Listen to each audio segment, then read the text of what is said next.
is recognized.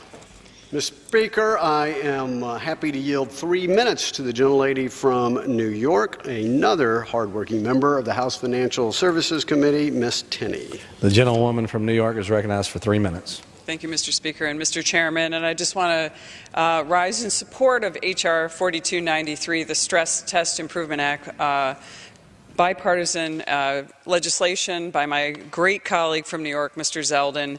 And I just want to talk a little bit about, we keep hearing about mega banks, but you know, all banks affect industries, small businesses and large businesses. And so every time we adjust the marketplace and we make more regulations, you also impact small businesses as well and their ability to survive. And as the owner of a small business, this affects me as well.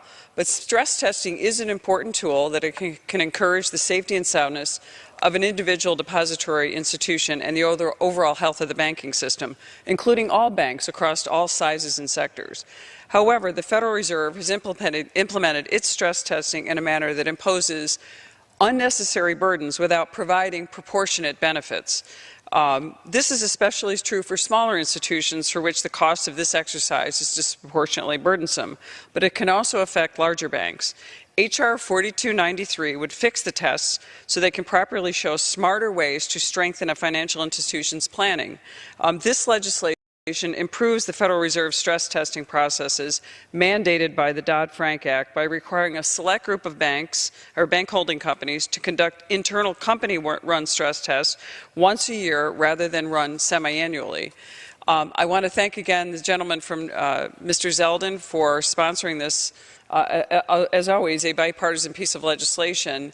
And important to note that we have to, if we're going to reduce regulations and burdensome fees and procedures on companies, it has to be across all sectors, not just one. And I think this legislation shows that and shows the sponsor's willingness to do that. And I thank him, and I urge all of my colleagues on both sides of the aisle to support this legislation, and yield the balance of my time. Thank you.